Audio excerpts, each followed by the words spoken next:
सभी स्वस्थ होंगे, मस्त होंगे और अपने तैयारी को अच्छे ढंग से कर रहे होंगे। आज मैं आप सभी के साथ लेकर आई हूँ अध्याय नंबर 3। क्या बाबू? अध्याय नंबर 3, जिसका नाम है दो चर वाले रैखिक समीकरण युग्म। क्या नाम है मेरे बाबू? दो चर वाले रैखिक समीकरण युग्म। ठीक ना?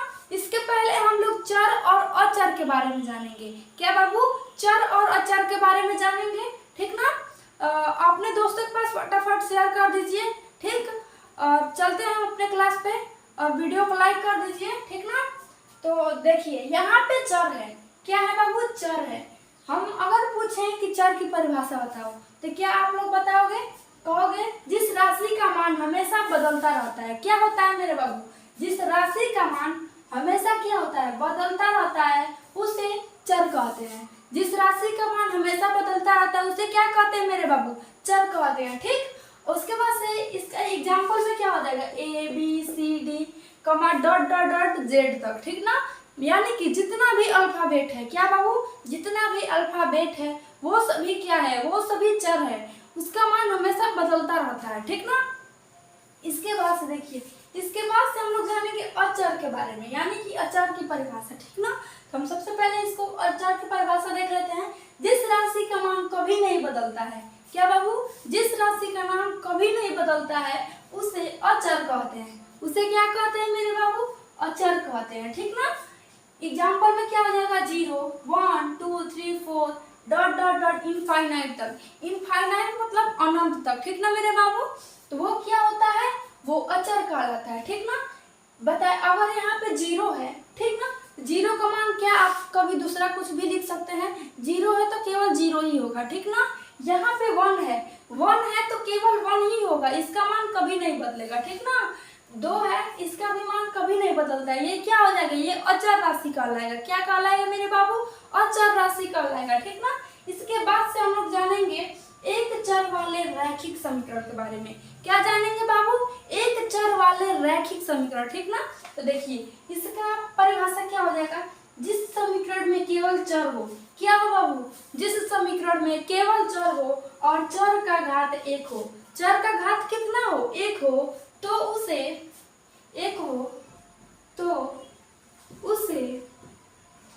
एक चर वाले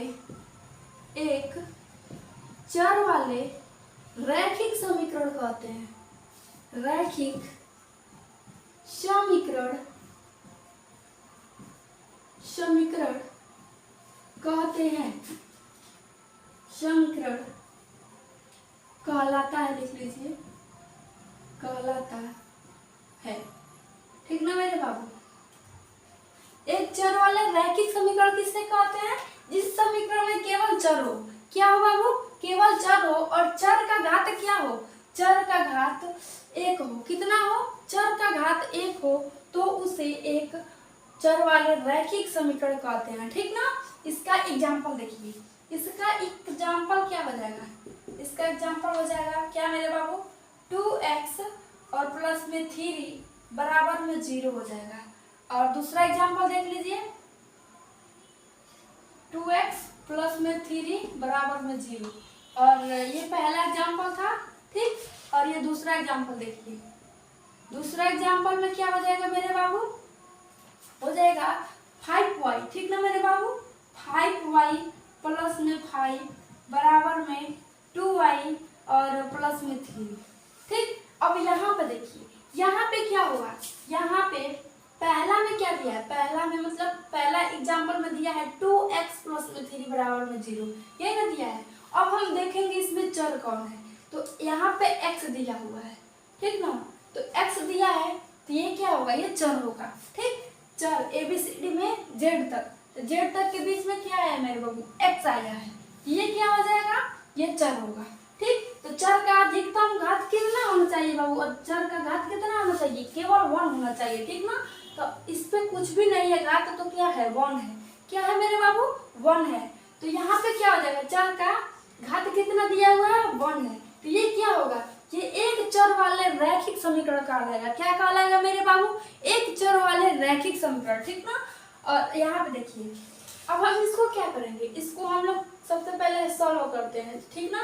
ये छोटा छोटा ये मतलब बेसिक में ये क्वेश्चन है। ठीक, तो हम सबसे पहले इन सबको सीखेंगे, छोटा छोटा सीखेंगे तो बड़ा भी बना लेंगे, ठीक ना। तो देखिए यहाँ पे हम सबसे पहले क्या हल में लिख लेंगे 2x प्लस में 3 बराबर में 0 है, ठीक। तो हम क्या लिखेंगे, हमको इसमें क्या किसका मान निकालना है, x का मान निकालना है। किसका मान बाबू, x का मान निकालना है, ठीक। तो हम यहाँ पे क्या करेंगे 2x बराबर में क्या कर देंगे, ये 0 है तो 0।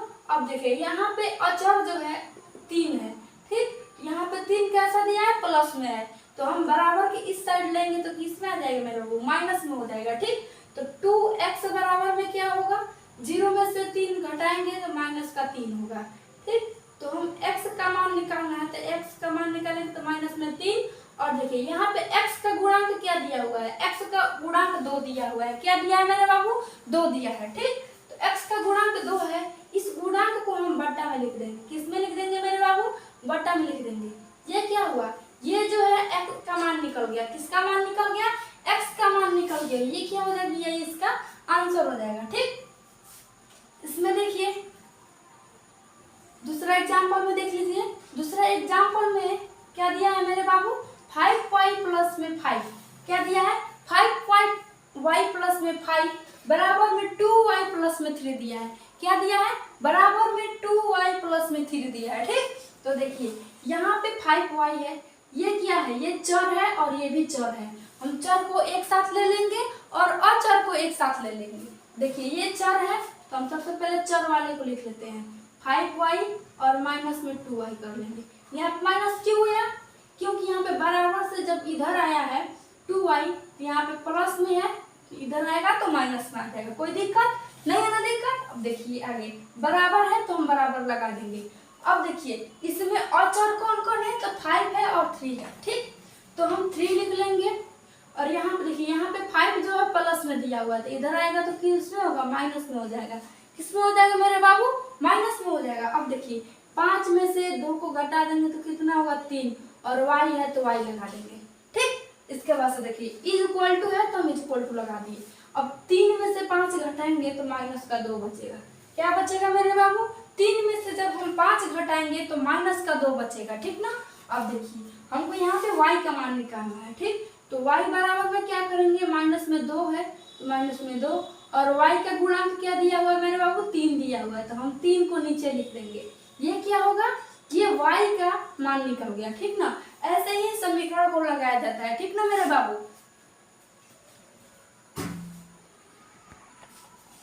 इसका व्यापक रूप यानी कि हम लोग मानक रूप को देख लेते हैं, ठीक ना।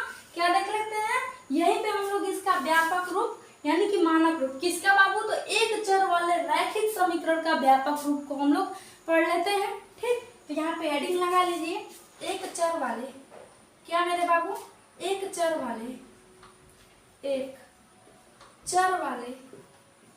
रैखिक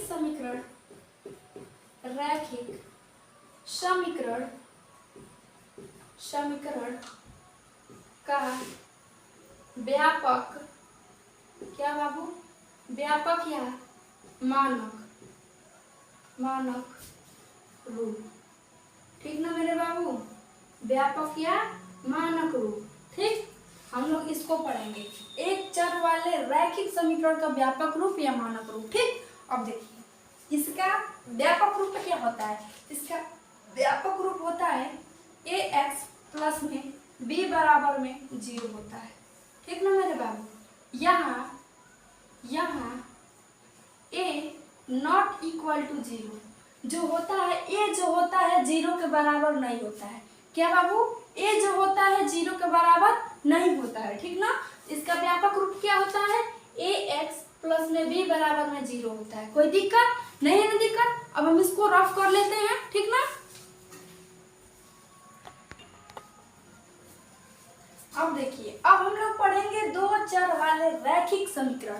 क्या पढ़ेंगे बाबू, दो चर वाले रैखिक समीकरण को पढ़ेंगे, ठीक ना। तो आप लोग भी अपने कॉपी में हेडिंग लगा लीजिए, ठीक ना।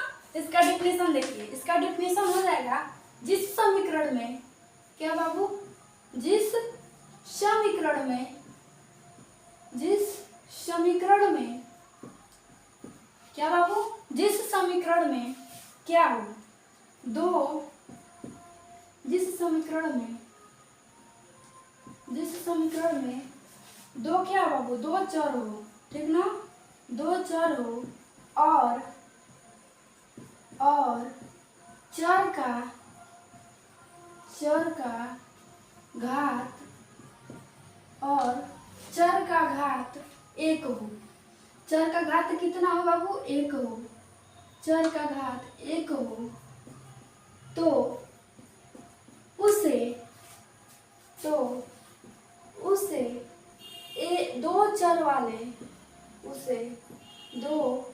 चर वाले रैखिक समीकरण, क्या बाबू, रैखिक समीकरण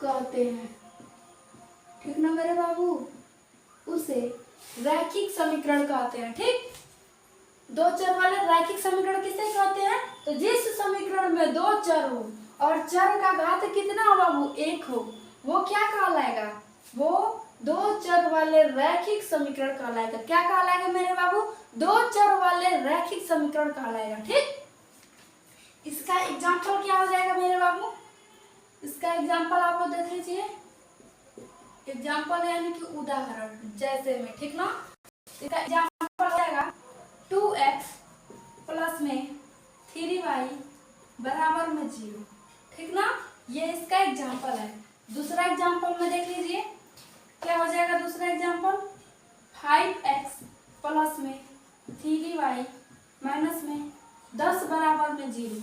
ये भी क्या है, ये भी दो चर वाले रैखिक समीकरण का क्या है बाबू, रैखिक समीकरण का एग्जांपल है।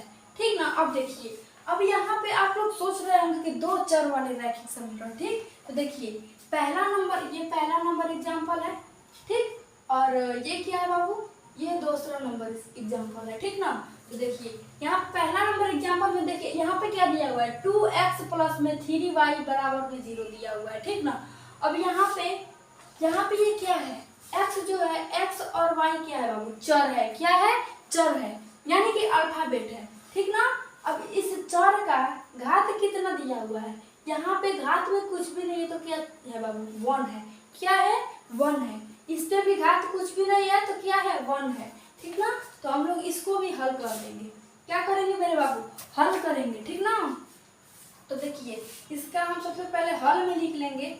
हल में क्या लिखेंगे मेरे बाबू, हल में लिख लेंगे ये इतना है। ठीक, तो हम लोग हल में क्या लिखेंगे, x बराबर में 1 मानेंगे, पहले क्या मानेंगे, x बराबर में 1 मान लेंगे। ठीक ना, x बराबर में 1 रखने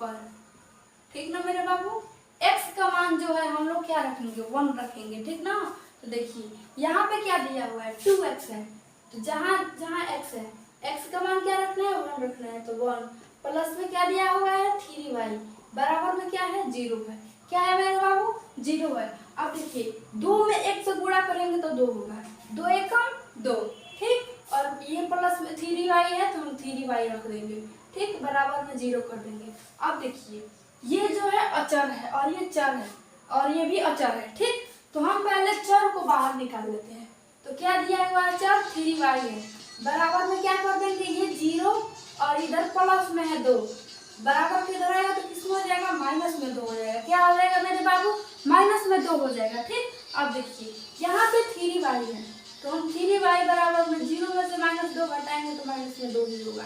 ठीक ना, अब देखिए यहाँ पे हम लोग y करेंगे, y बराबर में -2 और बटा में क्या हो जाएगा, x का गुणांक क्या है, 3 है, तो 3 हो जाएगा, क्या हो जाएगा मेरे बाबू, 3 हो जाएगा, यही इसका आंसर हो जाएगा। क्या हो जाएगा मेरे बाबू, यही इसका आंसर हो जाएगा। ठीक, अब देखिए ये एग्जाम्पल नंबर 1 था, अब एग्जाम्पल नंबर 2 को हम लोग देखेंगे। क्या दिया हुआ है, 5x प्लस में 3y माइनस में 10 बराबर में 0 दिया है, ये ना दिया है। तो देखिए यहाँ पे हम लोग क्या करेंगे, यहाँ पे हम लोग कर लेंगे मेरे बाबू, यहाँ पर भी हम लोग x का मान, सबसे पहले हम लोग हल में क्या करेंगे, हल में करेंगे x का मान क्या रखेंगे, 1 रखने पर। ठीक है मेरे बाबू, x का मान इसमें भी हम 1 रखने पर। ठीक, तो देखिए x कहाँ है, 5, x का मान क्या है बाबू, 1 है, तो हम लोग 1 रख दिए, प्लस में 3y और माइनस में क्या है 10 है, बराबर में क्या दिया है 0 दिया है, यही ना दिया है। देखिए 5 में 1 से गुणा करेंगे तो 5 ही होगा, ठीक।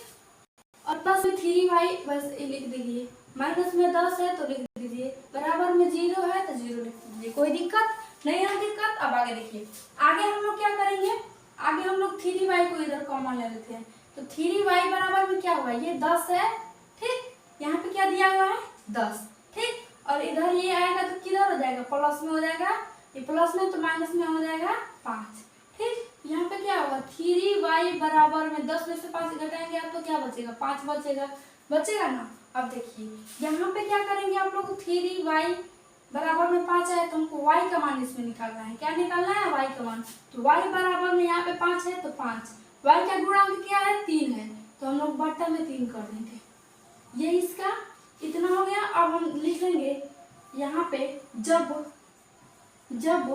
x बराबर में 2 लेंगे तब क्या होगा, ठीक ना। अब हम जांच कर लेते हैं, x बराबर में 2 लेंगे तो क्या होगा, ठीक ना मेरे बाबू। तो हम यहाँ पे क्या दिया हुआ है समीकरण 5x प्लस में 3y माइनस का 10 बराबर में 0, यही ना समीकरण। तो देखिए x का मान हमको क्या रखना है 2 रखना है, तो यहाँ पे 5 है तो 5 गुणे में x का मान 2 प्लस में 3y है तो हम 3y और माइनस में 10 बराबर में 0 तो 0 कर दिए। कोई दिक्कत नहीं है? दिक्कत। अब देखिए 5 में 2 से गुणा करिए, 5 दूना 10 प्लस है तो प्लस 3y और माइनस में 10 बराबर में 0 हो गया, ठीक। अब देखिए अब हम क्या करेंगे 3y को हम कॉमन ले लेंगे तो क्या होगा मेरे बाबू, यहाँ पे 10 है तो 10 और ये प्लस में 10 है इधर आएगा तो माइनस में 10 हो जाएगा। कोई दिक्कत नहीं है? दिक्कत। अब 3y बराबर में 10 में से 10 आप घटा देंगे तो शून्य आ जाएगा, क्या आ जाएगा शून्य आ जाएगा, ठीक ना। तो यहाँ पे क्या होगा y बराबर में 0 और y का गुणांक क्या है 3 है तो हम 0 बटा में 3 कर देंगे, ठीक। अब देखिए अब हम इसको क्या कर देंगे, इसको पहले काट दीजिए, तो जब आप इसको भाग देंगे तो y बराबर में आपका आंसर 0 आ जाएगा। क्या आ जाएगा मेरे बाबू, y बराबर में 0 आ जाएगा, यही इसका आंसर हो जाएगा।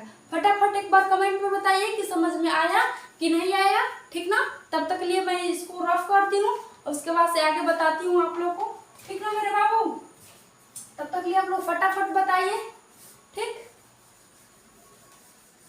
और अपने दोस्तों के पास शेयर कर दीजिए, जल्दी से शेयर करना मत भूलिए। तब तक हम इसको रफ कर लेते हैं, उसके बाद से आगे हम लोग पढ़ेंगे इसके बारे में, ठीक ना। इसका जो ना y है और y का मान जो निकला है 2 निकला है, एक क्या निकला है 5 बट्टा में 3 और एक 0 निकला है, यही ना निकला है। तो देखिए इसका क्या हो जाएगा x एवं y का मान अपरिमित रूप से अनेक होगा, ये ना इसका मान अनेक होगा, एक ही इसका मान कभी नहीं आएगा, ठीक ना मेरे बाबू। इसका मान अलग अलग हमेशा आएगा, ठीक ना। जो मान लीजिए आप 2 रखे हैं, 1 रखे हैं, आगे 3 रखेंगे तो कुछ और आएगा, 4 रखेंगे तो कुछ और आएगा, ठीक ना। तो आगे देखिए, आगे हम लोग अब क्या पढ़ेंगे, आगे हम लोग पढ़ेंगे 2 चर वाले रैखिक बहुपद के, ठीक ना बाबू, बहुपद नहीं सॉरी, 2 चर वाले रैखिक समीकरण के क्या पढ़ेंगे हम लोग, व्यापक रूप को पढ़ेंगे। तो हम लोग हेडिंग लगा लेते हैं, क्या 2 चर वाले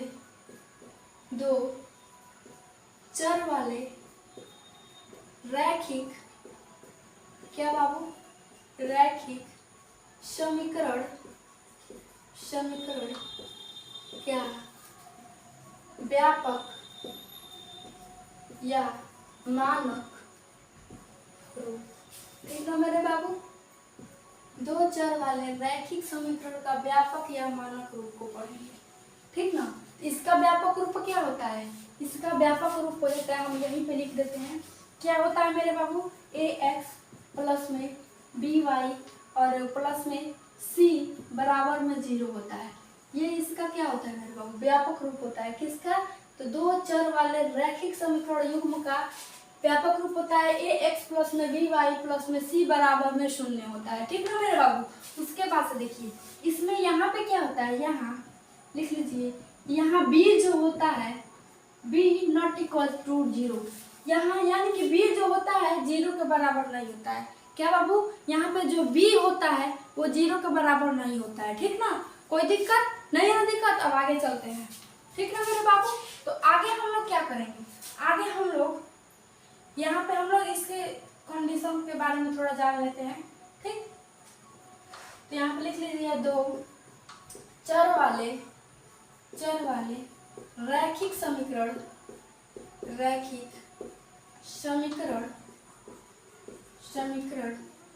युग्म। हम लोग का चैप्टर का नाम यही है, दो चर वाले रैखिक समीकरण युग्म, ठीक ना मेरे बाबू। युग्म मतलब क्या होता है, युग्म मतलब जोड़ा होता है, ठीक ना मेरे बाबू। युग्म मतलब क्या होता है, जोड़ा होता है, ठीक ना। तो देखिए यहाँ पे हम कुछ एग्जांपल देते हैं। एग्जांपल ले लीजिए, 2x प्लस में 3y और माइनस में 5 बराबर में 0, ठीक ना मेरे बाबू। और दूसरा समीकरण लिख लीजिए, 4x प्लस में 3y और माइनस में प्लस में 10 बराबर में 0। ये जो है पहला समीकरण है और ये दूसरा समीकरण। दिक्कत नहीं है ना, दिक्कत। अब देखिए, अब हम इसको आगे हम क्या करेंगे, ये जो है दोनों का जोड़ा लग रहा है ना।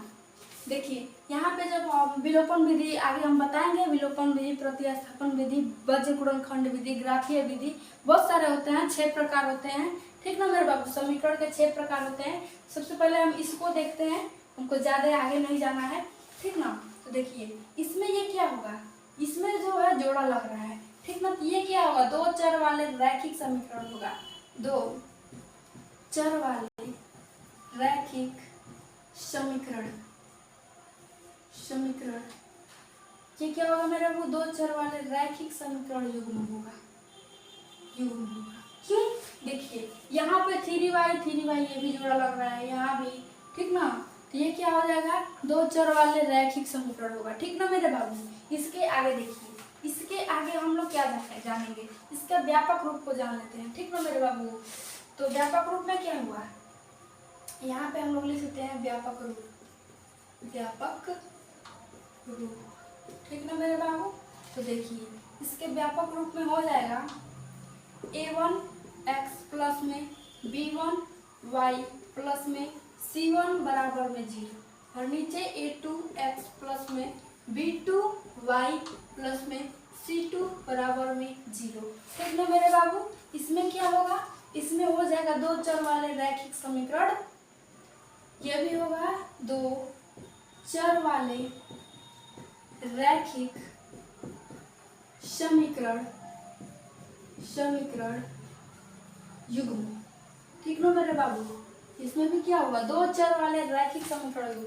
इसमें भी हो जाए a1 x प्लस में b1 y प्लस में c1 बराबर में 0। ये भी जो मतलब दोनों का जोड़ा लगेगा, कि ये भी हो जाएगा ना, जोड़ा लग रहा है, तो ये क्या हो जाएगा, ये दो चर वाले रैखिक समीकरण युग्म कहलाएगा, ठीक ना मेरे बाबू।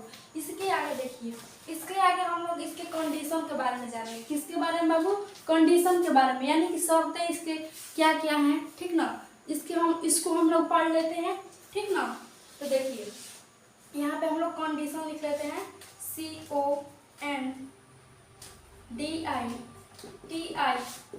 CONDITION, कंडीशन यानी क्या होता है बाबू, शर्तें, ठीक ना। तो देखिए इसमें क्या क्या कंडीशन होते हैं, हमको इसी के बारे में जानना है, ठीक ना मेरे बाबू। तो देखिए यहाँ पे हम लोग क्या करेंगे, यहाँ पे अगर यहाँ पे आप लोग पहला नंबर में लिख लीजिए, ऐसे रोमन में नहीं, ऐसे लिख लीजिए अंग्रेजी में, ठीक ना।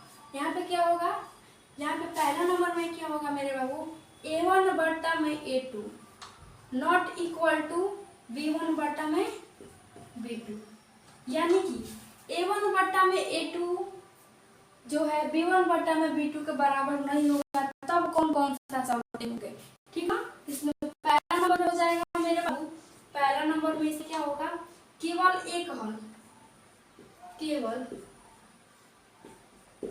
एक हल।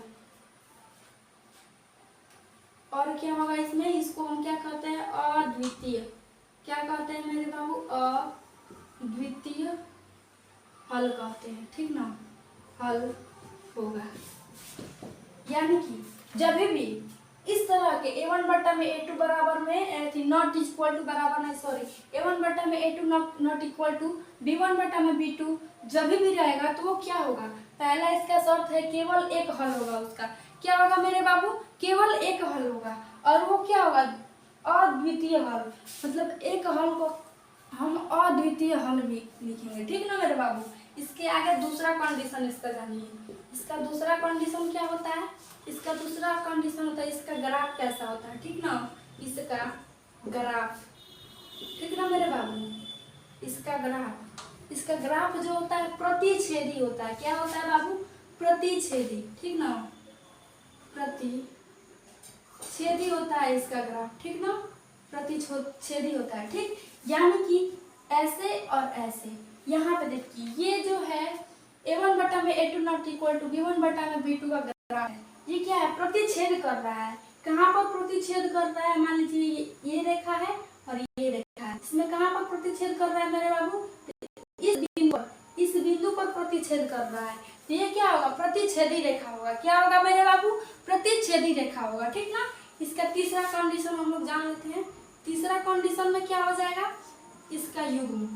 अगर हम पूछें, क्या बाबू, अगर हम पूछें a1 बटा a2 not equal to b1 बटा में b2 का युग्म कैसा होता है, तो आप क्या बताएंगे, आप बताएंगे कि इसका युग्म होता है संगत।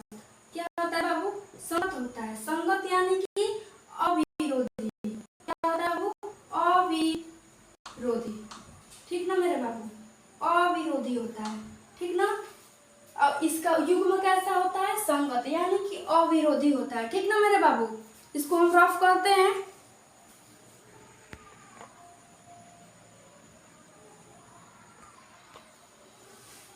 अब इसमें का हम लोग 2 नंबर देख लेते हैं, ठीक ना मेरे बाबू। 2 नंबर सूत्र को हम देख लेते हैं। तो देखिए यहाँ पे a1 बट्टा में a2 और बराबर में b1 बट्टा में b2 बराबर में c1 बट्टा में c2, अगर ऐसा दिया हो, ठीक ना मेरे बाबू, अगर ऐसा दिया हो तो इसका हल क्या होगा। हम इसमें पहला नंबर इसके भी शर्त जान लेते हैं। इसका हल जो होगा अनगिनत होगा। क्या होगा मेरे बाबू, अनगिनत होगा, अनगिनत। इसका हल कैसा होगा, अनगिनत होगा, ठीक ना मेरे बाबू। अगर हम पूछे a1 बटा a2 बराबर में b1 बटा b2 बराबर में c1 बटा c2 का हल बताओ कि हल कैसा होगा, ठीक ना, तो आप लोग बताएंगे कि इसका हल जो होगा अनगिनत होगा। क्या होगा मेरे बाबू, अनगिनत होगा, ठीक ना, उसको हम लोग गिन नहीं सकते हैं, ठीक ना। इसके बाद देखिए इसमें 2 नंबर में देखिए इसके 2 नंबर क्या है, ठीक ना। तो इसका अगर हम पूछे ग्राफ, ठीक ना मेरे बाबू, ग्राफ अगर हम पूछे कि ग्राफ कैसा होगा तो आप लोग बताएंगे समपाती। क्या बाबू, समपाती, ठीक ना, समपाती होगा, ठीक ना मेरे बाबू, समपाती।